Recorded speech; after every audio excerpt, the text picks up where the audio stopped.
Hello class, welcome back. Let's talk about investing in the reserve list.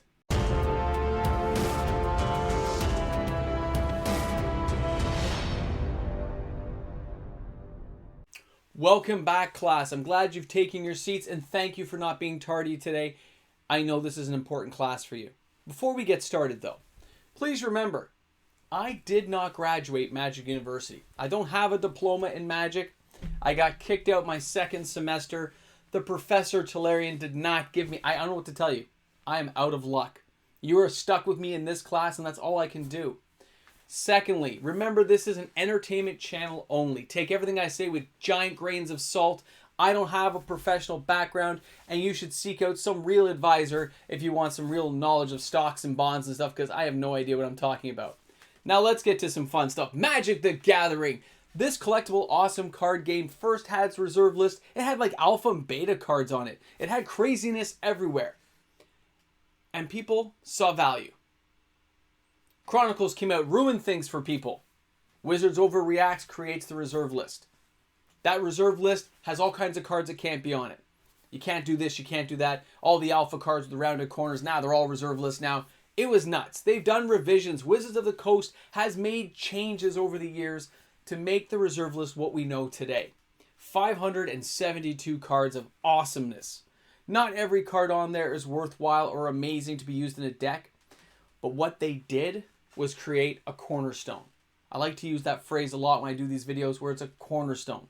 It is a pillar. It is a beacon that tells people our game is collectible. It is worth money and you should value that set. You follow me here? You're with me so far? Which led a lot of people early on to Magic investing.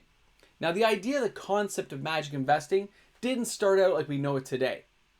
I mostly did trading as a kid. I would trade cards back and forth at cafeteria tables inside my local LGS where you had to pay to sit down.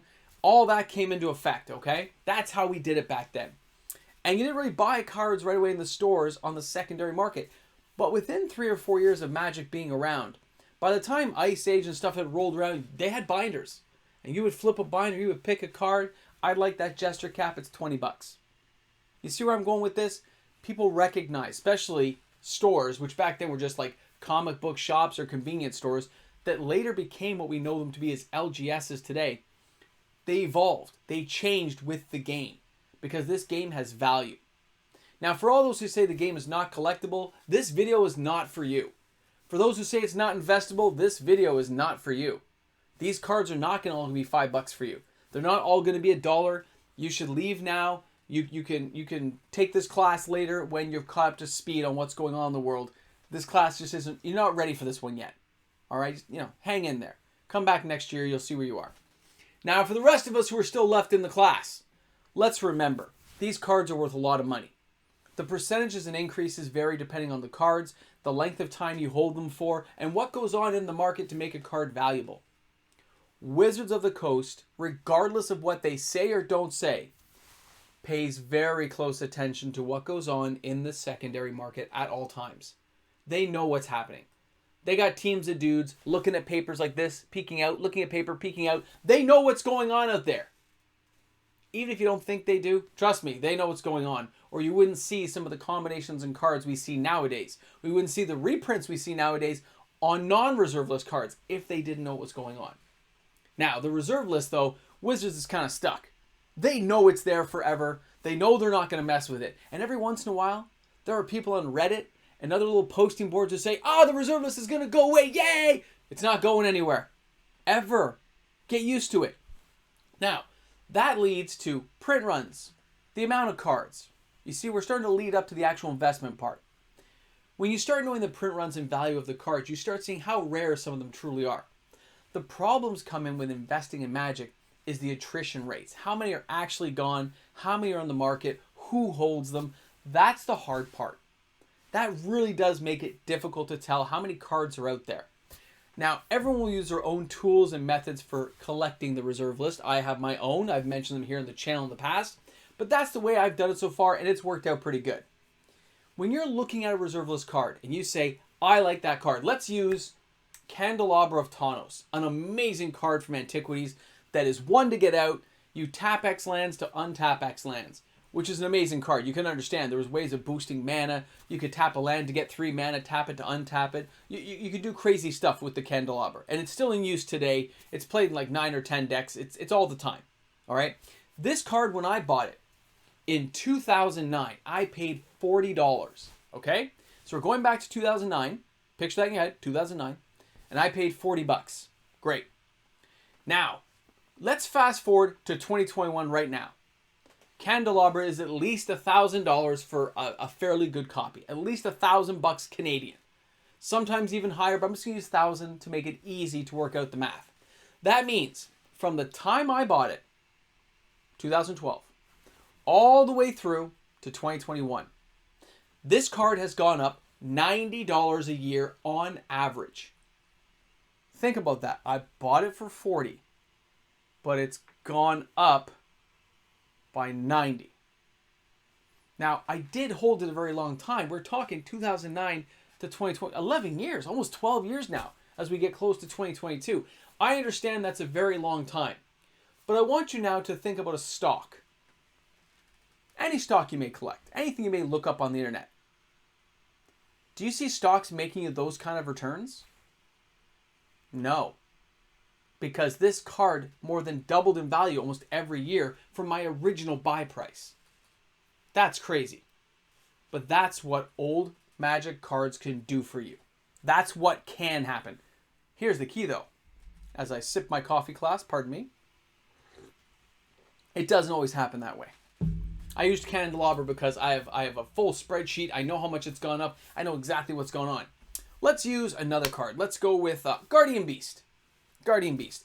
That is an Arabian Nights card. 1 black, 3 other. It's a beautiful 2/4 monster guy who protects artifacts from being destroyed. Back before we understood all the mechanics of the game, we used to think you just keep using Chaos Orb forever because it wouldn't let it get destroyed. You see where I'm going with this? It was pretty awesome as a kid to have those 2 cards in combination until they refined the rules to say, no, no, no. I bought that card for $25 in 2012. That's right. I bought it the same day that I bought the Candelabra of Tawnos from 401 Games at their old store here in Toronto. $25. Let's fast forward to 2021. Why, that card's like $1,000. You see where I'm going with this? Depending on the card and when you bought it, the returns can be astronomical. But if you choose a newer card, something like Lodestone Bauble, which has recently spiked up due to some cards in Crimson Vow, that card still went from $5 3 weeks ago to $10 3 weeks later. It doubled in value in a 20-day period. Think about that. Do you think that's the only time it's going to do that? Is it just going to stop now at $10? People bought a lot of them. I showed you the sales figures. We know how many are out there. We know the print run. Don't know the attrition rate, but we know the print run from alliances. You can see where I'm headed with this. That card will probably have a very nice return deep into the future. When you're thinking of reserve list investing, you cannot think in terms of I spent $500 on a beat up Badlands. Okay, like a moderately played Badlands. I paid $500. It's gone down a little bit in value, and I'm cheesed off. I'm upset. I just wasted my money. No. If it was an investment for you, something you're going to cherish and get to play with, not a stock that doesn't do anything, but an actual card you can play with and use that going forward, you get to enjoy that card for the next 10, 12, 13 years. And you get to see where that card goes. I bet you'll see that it goes up. Dual lands aren't coming around. These cards are only getting rarer and harder to find, especially in good condition. But people also want the playability factor, and they want to use them in decks. These cards are basically the cornerstone. They are the platinum version of everything that's come from Magic since then. You have the gold era. Yeah, you got the alliances and cool stuff. Bronze, copper, fakeness, whatever you want to call it. Each era has its own cool cards and concepts. But only the reserve list and reserve list investing has that true unique. We know the print run. We know the cards are old and they're not coming back. So even if this card is a junk card, even if it's your Dwarven Pony, even if it's your Elvish Farmer for only $1 or $2, and you buy a couple of copies for fun, because you're not taking this seriously. You're not taking my conversation seriously. You should have left this video, but you came back and watched anyway. to see what idiotic things I would say. Go ahead. Buy the $2 Elvish Farmer. Wait 20 years. Come back. See if I'm still doing this. And then tell me how the returns worked out for you. Did it go up more than $1 in 20 years? Did it double its value? Because you're not getting an interest rate at the bank doubling your value. I know what you're going to say. You're not going to be here in 20 years. This isn't going to happen. Maybe. But I've already done 12 years at some of these cards and look where they've gone. I have my collections from a kid where I paid $5 for a Mox. I have packs where I opened a Mox and I still have that Mox. What are the returns on that? It will happen. It's inevitable. The reserve list collectability doesn't have to be playability. It is the collectability and investment value of finishing old sets, taking pride in one's collection, and saying, I have this. That will go on for many of the people who started out in their teens. They get to do this for another 20, 30 years. How many cards will be left by then? When you're reserve list investing, you're usually in it for life because you love the cards, the art, and the concept of doing it. It's just the way it is.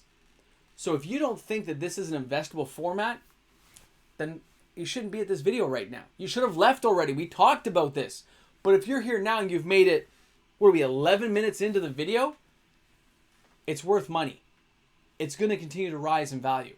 There's reasons why I did buyout lists to show people what will happen on this market. Imagine somebody puts 10K into a card. The card's going to disappear overnight. It will slowly get refilled, but it will disappear. Remember that. These are here to stay. The investment and returns are here to stay. Is the easy money gone? I don't know what you mean by easy money. If I sell a Mox for $3,000, $4,000 now, are you telling me that that was the easy money? Like I've made a couple $1,000s? Black Lotuses are hundreds of thousands of dollars in some cases. So shouldn't I be holding on until the cards become that much rarer? These could be studio pieces like a Babe Ruth rookie card. Hornus Wagner. You don't know where it's going to go. Wayne Gretzky, Gem Mint 10. You don't know where this is going to go. The game's 30 years old. It's pretty much entrenched in society when you start seeing it in movies like, what was it, Zombieland 2, when they're playing at the table, playing Magic.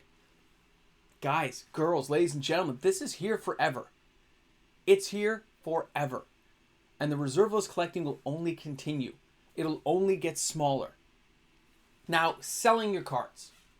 So you've gotten to the point you want to sell a Magic card. You want to sell one of your reserve list cards. I understand. If you're going to sell to a store, you're going to lose 50%. But you can sell it privately to other people who want to buy that card, and you can find safe ways of selling it. And you'll still get about 80, 90 cents on the dollar, depending on what card, the playability, the condition of it, yada, yada. You see where I'm going with this? You can make a lot of money, even at a 50% return over all those years. Think about where these cards will be. I remember Fallen Empires cards being 10 cents 2 years ago. Take a look at Fallen Empires cards now. I remember a box of Fallen Empires being $45.